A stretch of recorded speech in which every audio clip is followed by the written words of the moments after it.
So probiotics అనేటివి నిజమేనా, లేదా దిస్ ఇస్ ఆల్ మార్కెటింగ్ కోసం చేస్తున్నారు?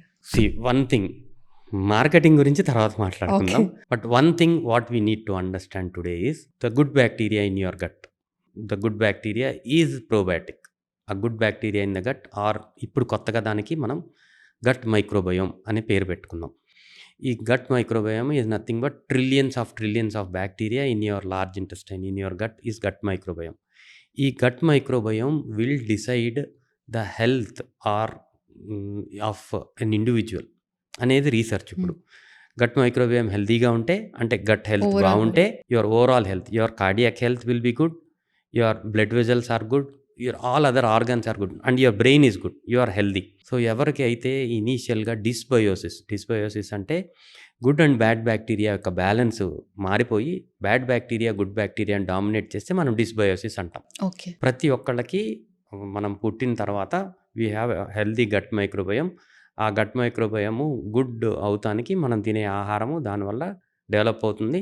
ఈ గట్ మైక్రోబయోమ్ ఎంత హెల్దీగా ఉంటే అంత మిగిలిన ఆర్గాన్స్ యొక్క హెల్త్ అంత బాగుంటుంది అనేది ఇప్పుడు రీసెర్చ్లో మనకు తెలుస్తుంది. సేమ్ థింగ్, ఇవన్నీ ప్రూవెన్. గట్ మైక్రోబయోమ్లో అబ్నార్మాలిటీ ఉండి బ్యాడ్ గట్ బ్యాక్టీరియా వచ్చిందనుకోండి, liver diseases, fatty liver disease వీళ్ళందరికీ ఎక్కువ వచ్చే అవకాశం ఉంటుంది. Okay. Cardiac problems, whether it is an heart attack or high BP ఎక్కువ అయ్యే అవకాశం ఉంటుంది ఈ గట్ మైక్రోబయోమ్ సరిగ్గా లేకపోతే. సో ఇలాగ మల్టిపుల్ స్టడీస్, గట్ మైక్రోబయోమ్ సరిగ్గా లేకపోతే వీళ్ళకి డ్రౌజీనెస్, డల్నెస్, డిప్రెషన్స్ ఎక్కువ వచ్చే అవకాశం. Your psychiatric health is determined by your gut health. ఈ gut health is determined by your good bacteria or microbiome. అయితే ప్రోబయాటిక్స్ ఇక్కడికి వస్తాను నేను. ప్రోబయాటిక్స్ అంటే గుడ్ బ్యాక్టీరియా ఉండటం. మనకి ఇన్ ఆర్ కంట్రీ, మన దేశంలో different parts of the country, సరే let us take about Telangana and Andhra Pradesh, south ఇండియాలో ఎక్కడైనా సరే మనకి మజ్జిగ, పెరుగు ఇది అంటే it should be a part of our diet.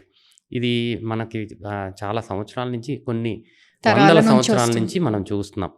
Are మనము ఇంకొకటి ఏంటి అంటే సద్దన్నం, రాత్రిపూట అన్నము మజ్జిగ వేసుకుని ఉల్లిపాయ పెట్టుకుని పొద్దున్నే తింటాం. ఇది తిని మన వాళ్ళు పనికి వెళ్ళేవాళ్ళు ఇదివరకు రోజులో. All these are healthy probiotics, good bacteria. ఇవన్నీ నెమ్మదిగా తగ్గిపోతున్నాయి.